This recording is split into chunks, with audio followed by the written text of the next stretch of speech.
How's it going, everyone? It's Chow here, and today we are going to talk a little bit about recombinant DNA libraries, so let's get started. All right. Okay, so the recombinant DNA library is quite important in recent years, especially in regards to biotechnology as well as genotyping. But in order to get that sort of library started, we have to get that DNA. And so in terms of the recombinant DNA library, the DNA basically comes from two potential sources.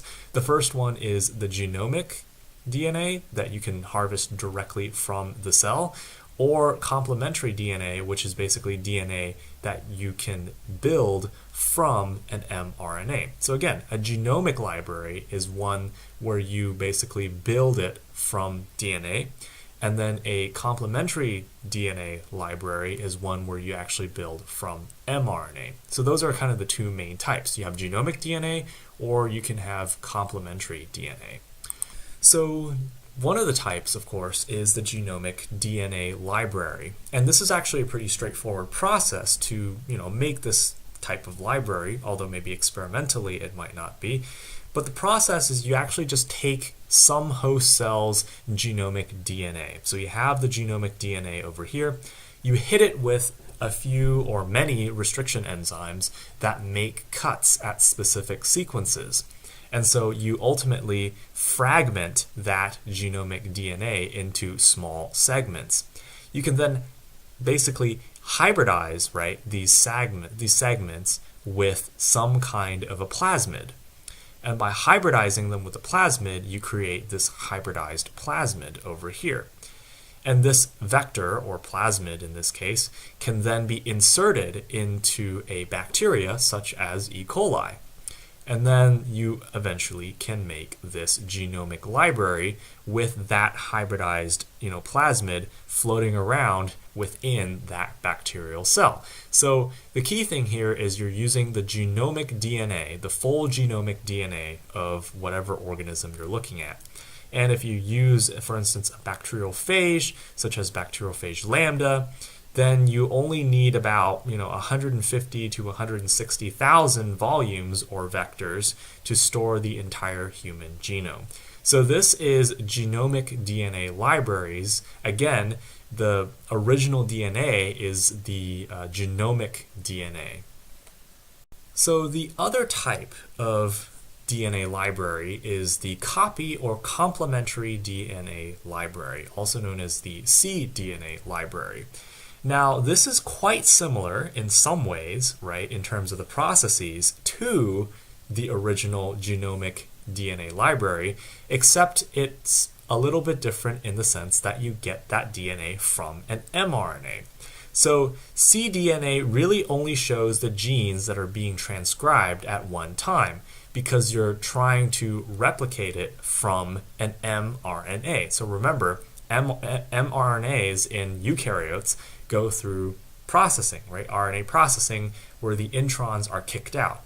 So if we're going to use this mRNA and make a DNA from it, we need, first of all, a reverse transcriptase.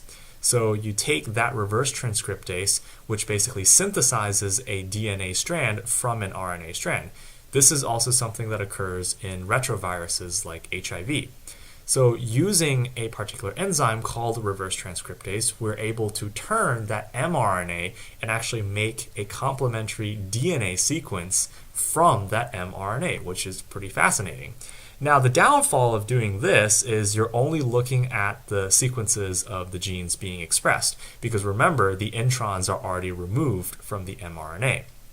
But whatever the case, you start off with the mRNA, and then you hit it with a reverse transcriptase, and the reverse transcriptase then makes a complementary, C, complementary or copy, DNA from that mRNA strand.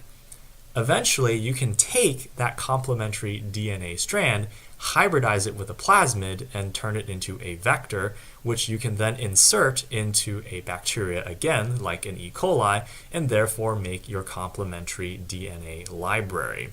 So again, remember, think about the starting point. You're starting with an mRNA rather than a genomic DNA, as in the Genomic DNA Library. So think very hard. It starts off with an mRNA and you're making a DNA from it using an enzyme called reverse transcriptase.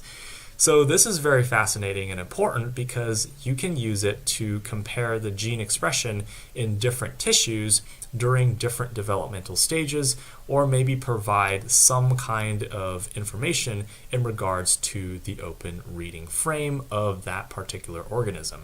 So that is, in a nutshell, the complementary DNA library. Briefly, I will discuss a little bit about expression vectors.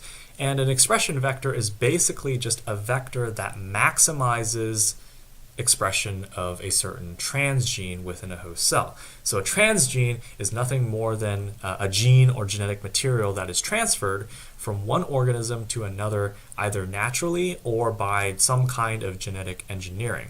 So if we're looking at an instance for a prokaryote here, what's preferred is that you have an expression vector that includes something such as a bacterial promoter, as well as a ribosomal binding site, and finally a transcription termination signal. If we're going to make an expression vector perhaps for more of a eukaryote, mostly like in a yeast cell, we are really going to need something that includes sort of a eukaryotic promoter and enhancer, as well as some kind of a terminator. So that's pretty important for a eukaryotic cell, whereas these here are more important for a prokaryotic cell. But expression vectors aside, the main thing to really focus on is the genomic DNA library, as well as the complementary DNA library. And it's a good idea usually to get a basic, strong, or maybe even very in-depth understanding of how these are made.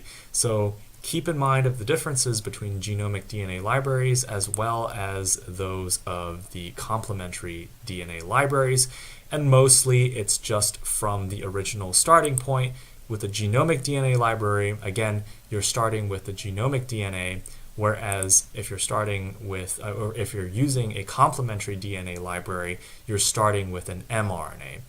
So that's the main difference. Keep that in mind, and I think that is really all I have to say for recombinant DNA libraries. So I hope you found this video particularly useful, at least mildly useful, and as always, best of luck studying, and I will see you in the next video.